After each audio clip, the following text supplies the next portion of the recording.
All right, so there's not many videos of how to remove this core support off of these first gens. Essentially what I do need is a core support, and you guys will see that in a later video. But we got this first gen Cummins right here sitting in a local salvage yard, and essentially what I'm gonna do is show you guys how to remove this thing, because like I said, there's no videos on YouTube. So first things first is what we're gonna do is remove this grill. It should be 3 bolts on the bottom, and then I believe all these bolts sitting up on top along this line right here, and then that should just come right off. You got all these screws along here to remove your grill. Then you got the ones by your headlight housings, these 2 on each side, that one and then there. And then you got the screw right here and a screw right here. And then this guy should, hold on. Oh, we still got a screw right here we gotta remove. But other than that, you should be able to just remove this. All right, now with all the bolts removed, it should, oh, let me move this before I lose it, but it should pop right off, just like that. Now your next couple of bolts, you're going to have 4 of these for the radiator and the guard for it as well. You got 4 on each side, so you got 4 here and then 4 here. This is already done for me, sadly, so I can't really show you guys, but all you gotta do to remove the radiator is just those 4 bolts, the hoses, and then that should just come right out. The next bit to remove is going to be this metal guy right here. So all it is, you got 2 bolts here, 2 bolts here, and then same on the other side. 2 bolts here, 2 bolts here. I believe it takes, yeah, it takes an 11. So we're gonna undo these real quick, and then this guy should just pop right out.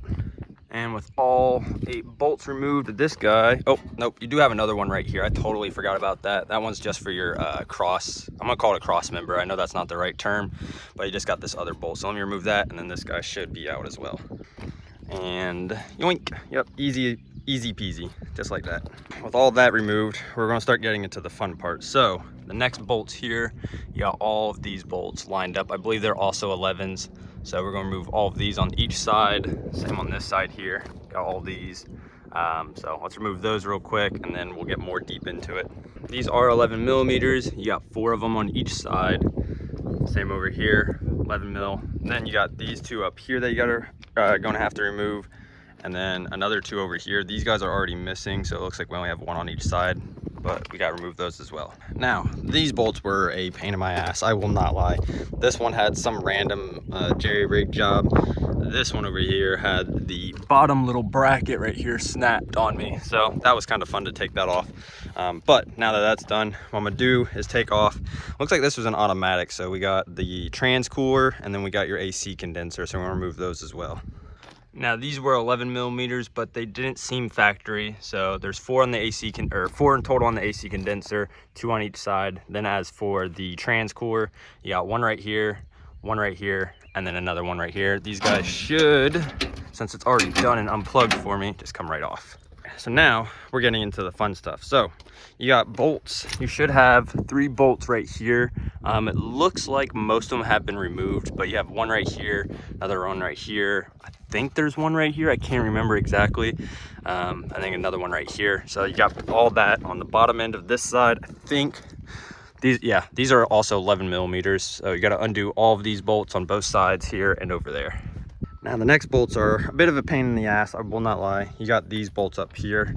I would definitely recommend tackling them from bottom. So if you go remove your bumper and everything, it should be, let's see, should be right in between.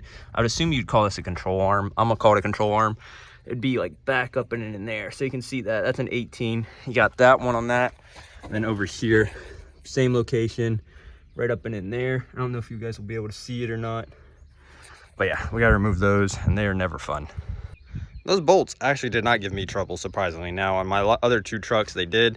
Now, we got those all out of the way. I think the remaining little stuff, you got your battery tray bolts you gotta remove. I think those are also 11 millimeters. And you don't have to, but what I typically do, if your truck still does have the liner, remove the bolts here as well for it. That way it gives this fender some flex, and then that way you can kind of just jerk it out a little bit, enough for this to kind of remove itself. So I'll show you guys what I mean by that.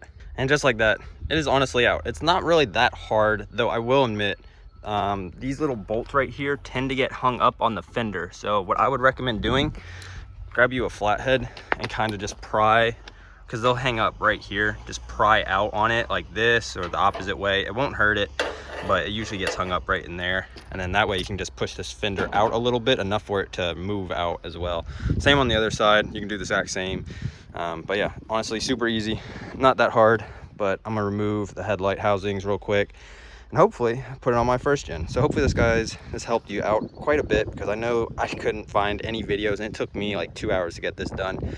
But not this one, just my first attempt. This is like my third attempt now and I'm pretty well known to it.